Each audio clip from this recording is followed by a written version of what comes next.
Kenny Goodman here from findtheedge.com, and welcome to this next video in this influence training. So in this video we're going to look at how to conduct laser focused market research. If you're not a marketing specialist, the term market research can make your eyes glaze over. I mean, it can even make your eyes glaze over if you're a marketing specialist. But if you run a business, you actually do run a marketing business, because you're in the business of marketing your product or service. This is something I feel very passionate about. I'm very passionate about getting business owners to take some level of responsibility over their marketing. Even if they have a good high-powered marketing team, they should be all over the marketing strategy, because it's one of the most important functions of your business, because it's the front of house. It's what people are going to see, because that's where all your advertising is going to go, and it's where all your social is going to go. It's basically where everything about you putting your message out there to the public is going to go, and you need to really play a big part in that. This is why it's super important that you personally understand your market inside out, and this video should reveal the tools to help you quickly get a handle on it, so that you can laser focus your efforts and resources in the most profitable areas. Whether competing in your current market or if you're entering a new one, market research or market testing can make or break your business. There's lots of definitions of market research out there, but the one I use is basically using data to work out what products, services or markets you should be investing your time and energy into. Simple as that. I think it's a really good definition, that. The key word here though is data. So that means no guessing or no using a hunch. It's a scientific means of finding out exactly where you should be putting your time and your effort and your money as well. So find out what the market truly wants and then just give it to them. You know, your market could be shifting and you don't even know that it is. It's very, very easy to get so lost in your market and take it for granted that you don't notice the subtle yet sometimes seismic changes that are taking place. And that's why it's vital that you view what's really going on through your market through a wider lens. People are ever-changing organisms, and so are markets that reflect them on macro levels.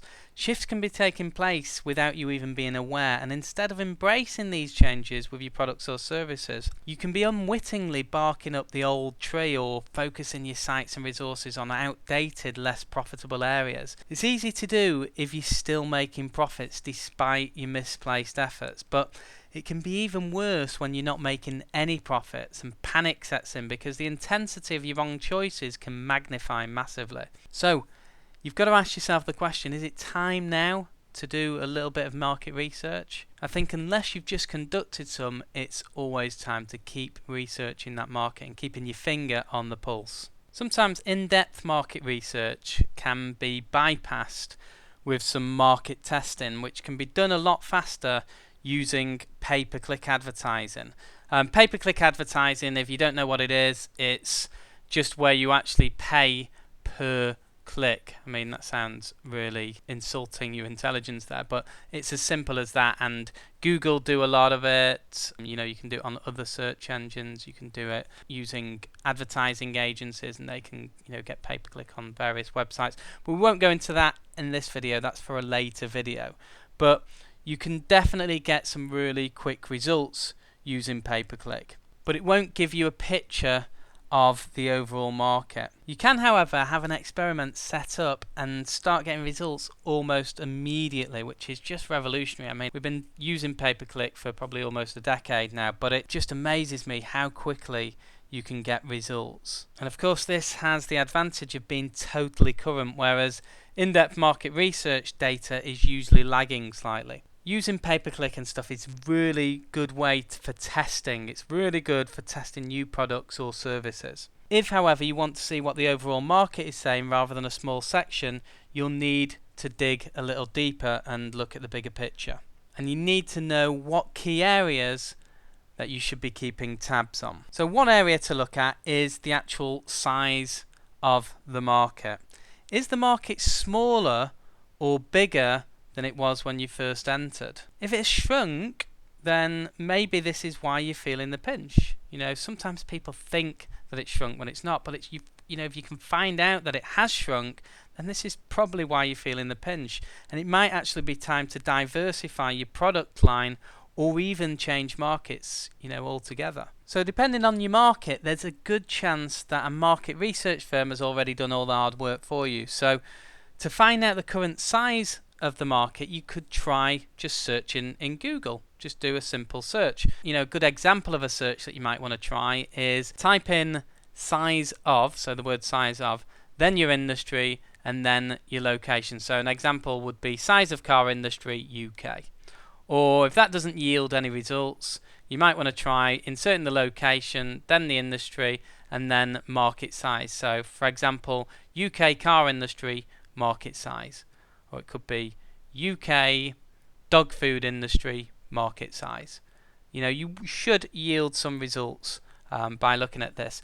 But also make sure that you filter your search to the last 12 months. Once the search results come up, there's a little box at the top on Google that says Tools. Tap that and then put in the last 12 months. Sometimes you might not get the last 12 months. If you don't, then you just got to understand, it's not hugely current, this information, but it will give you a good indication. Another good place to find out is on questions and answers sites, and the best two I know are Yahoo Answers and Quora.com. And there's also LinkedIn Answers, and lots of other big sites are doing questions and answers sites now. Usually someone has already asked your question and there are already answers available, so you can get information immediately. Obviously, if you can't find it in there, then just ask the question and wait for the answer to come to you.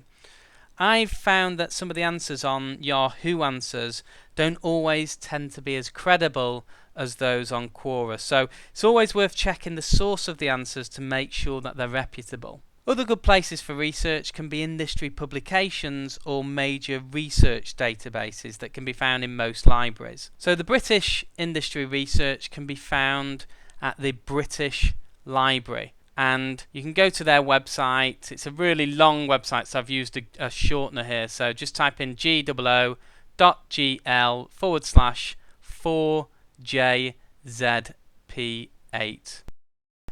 In the US, you can find information at their Internet Public Library, and the address for that is ipl.org. They've got a much simpler domain than we do here in the UK. So there's some of the places you can find out the market size, so you can really understand the size of the market and find out what your share of the market is. Another area you could keep tabs on is market potency. Is the market demand still as potent as when you first started?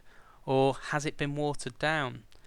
Has it fragmented? And if so, should you be segmenting your product range in line with this? Or is it more focused towards one or two of your products, and should you reflect this and focus all of your energies on these? These are some of the questions you could be asking and getting answers for. So where can you find out market potency? Well, you can obviously use some of the tools we've mentioned earlier in the last section on how to find out the market size. Another area to look is Google Trends. So type in Google Trends into Google and there's a link there. It's a free tool and it'll show you whether the search volume in Google for the main keywords you use to search for your product or service has changed over the last 9 years.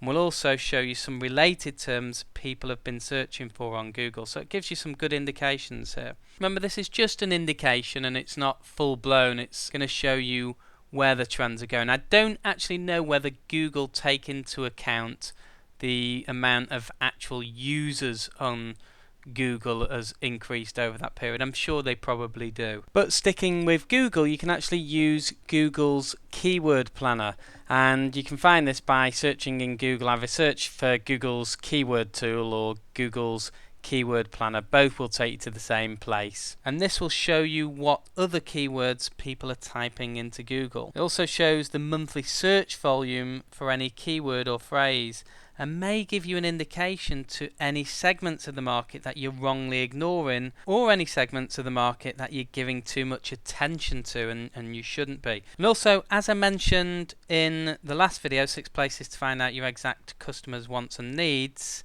a great way to find out what's happening with your prospects, customers or ex-customers, is to simply speak to them. So just, if you've got a good responsive database, good responsive list, then run your own survey. And of course, you can listen to their conversations on, forums and groups and other places like that as well. So that's how to keep tabs on market potency. So the next area we're going to look at is keeping tabs on your market competition. Has the competition really grown, or does it just feel like it has? How well are you doing in comparison to your competitors? Has your market share decreased or increased? Are the barriers to entry the same as they've always been? Because advancements in technology can usually bring these down, bring the barriers down, which makes it a lot easier and means competition can usually seem to spring up from out of nowhere. So these are some of the areas you should consider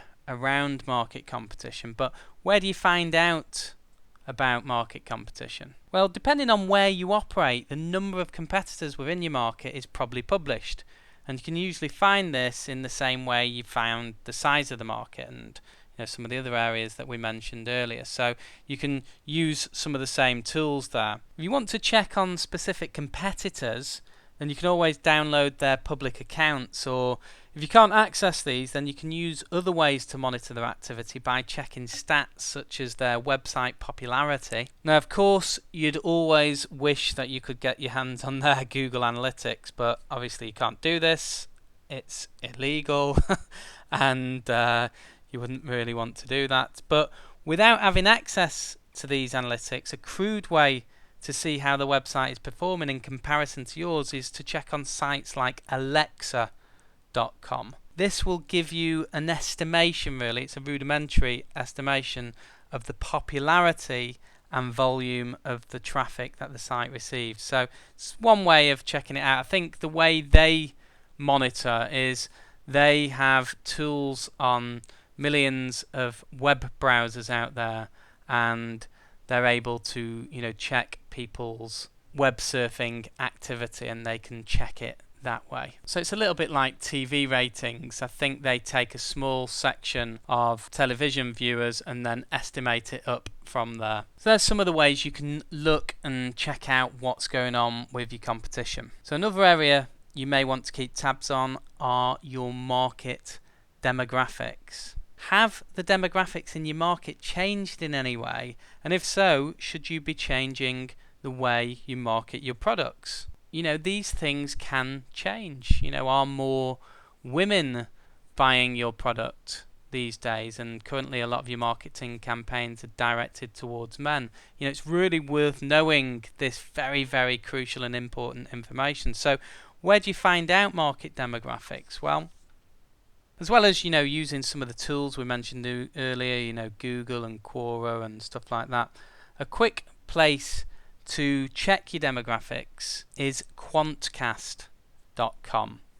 Again, it's not going to give you absolutes here, but it'll give you an estimation of how your market is made up. You basically just type in your website address, and obviously if yours doesn't come up, because sometimes they don't come up, just type in one of your competitors, and it then will tell you what it thinks the demographics are. Now, I must say, Quantcast tends to be US centric, but it gives a good indication of how your market is made up. And of course, if you've not got a lot of traffic on your website, and if you've not got analytics, then you can't check there. So you need to use tools like this for rudimentary estimations. So that's some of the ways to check out the demographics of your market and keep tabs on that.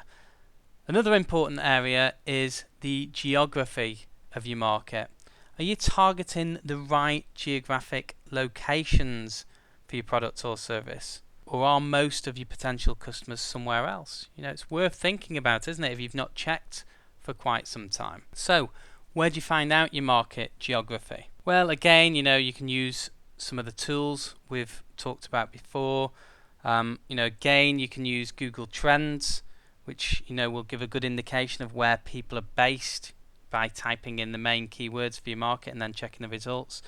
As I've mentioned before, Google Analytics, as well as giving you lots of other good information on your website, it will also check where the traffic comes from, and more importantly, where most of your leads and sales come from if you've put all of your goals within Google Analytics. And again, you can survey your customers, you can find out where they come from when they actually sign up for your product or service by taking details from them at that point as well. That's obviously going to be one of the most accurate ways of getting this information, but it's worth checking all the other areas as well, just in case you're missing something within your particular marketing and you're just attracting a certain location because you're marketing in that location, whereas you could have lots of customers elsewhere and you just didn't know about it. So that's some of the ways you can keep tabs on your market geography and where your potential customers are based. So another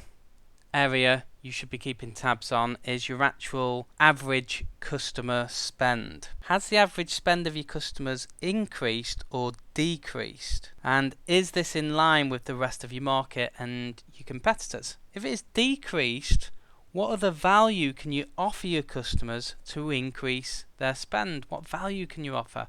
What kind of extra services or products can you offer to get that spend up there? Now, I think you already probably know it's really important that you're all over these figures. But where else, can you find out about this? Well, of course, you're going to be checking internally with the finance team, but you can also find out what the average spend is in your industry in general by using some of the tools that we've mentioned earlier. It's really important to keep tabs on this, that you can act nimbly if it drops too low, and then work out how you can get that spend up, how you can start getting your margins up. Because obviously if your average spend drops yet you're still paying the same for that customer to acquire that customer, then it can put your company into trouble.